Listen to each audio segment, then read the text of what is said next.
کیون Carter ایک ایسا photo journalist جو سوڈان میں جا کر ایک فوٹو کھینچتا ہے جس کے لیے اسے دنیا کا سب سے بڑا ایوارڈ پولتزر پرسکار دیا جاتا ہے، لیکن یہی فوٹو شوٹ وجہ بنتی ہے ان کی خودکشی کی۔ ایسا کیوں؟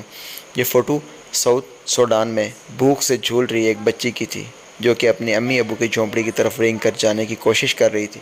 امی ابو کھانا ڈھونڈنے جنگل گئے ہوئے تھے۔ بھوک نے اس بچی کو نڈال کیا ہوا تھا۔ ایک گدھ اس کی طاق میں بیٹھا تھا اور بچی کے مرنے کا انتظار کر رہا تھا۔ کیون نے لکھا کہ انہوں نے 20 منٹ تک اس گدھ کے اڑنے کا انتظار کیا اور جب وہ نہیں اڑا تو میں نے یہ فوٹوگراف کلک کیا۔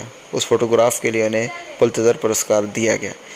اتنا مشہور ہونے کے بعد بھی کارٹر نے 33 سال کی عمر میں خودکشی کر لی تھی۔ اس کی وجہ کیا تھی؟ جب وہ اس ایوارڈ ملنے کی خوشی منا رہا تھا تو مختلف چینل پر اس ایوارڈ کی چرچا عروج پر تھی اور دکھائی جا رہی تھی۔ اس دوران اس کو ایک ٹیلی فونک انٹرویو میں ایک شخص نے پوچھا، آخر میں اس بچی کا کیا ہوا؟ کارٹر نے جواب دیا، میں کچھ نہیں کہہ سکتا کیونکہ میں اپنی اڑان بھرنے کی جلدی میں تھا۔ وہاں کتنے گدھ موجود تھے؟ آدمی نے پوچھا۔ اس نے کہا، میں سمجھتا ہوں وہاں ایک ہی گدھ تھا۔ تو دوسری طرف بات کرتے ہوئے فون پہ اس آدمی نے کہا، میرے خیال سے وہاں 2 گدھ موجود تھے اور اس وقت ایک کے ہاتھ میں کیمرہ تھا۔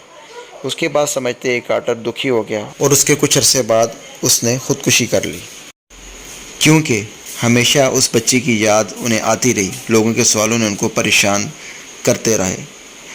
اس کو یہ جرم بہت ستاتا رہا کہ انہوں نے اس بچی کو بچانے کی پوری کوشش نہیں کی اور نہ ہی یہ دیکھ پائے کہ وہ بچی زندہ رہی کہ مر گئی۔ دنیا کے اس روپ کو دیکھ کر وہ بہت پریشان ہو گئے۔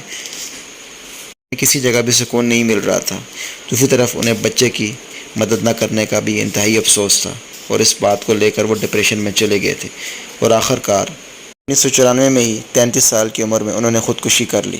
انہوں نے لکھا اپنے خودکشی نوٹ کے اندر کہ تمام موتوں اور دکھ درد سے بھرے لوگوں کی یادوں سے ڈرا ہوا ہوں، میں اپنے کین کے پاس جا رہا ہوں۔ آج کووڈ کے دور میں نہ جانے کتنے گدھ ہاتھوں میں کیمرہ لیے اپنے گھروں کو لوٹ رہے ہیں، جو مرنے والے لوگوں کی فوٹو لے کر ان کو آن لائن بیچ رہے ہیں۔ ہمیں کووڈ کے اس دور میں یہی سمجھنے کی کوشش ہے کہ ہمیں کوئی بھی فوٹو یا سیلفی لینے سے پہلے لوگوں کی مدد کرنی ہے۔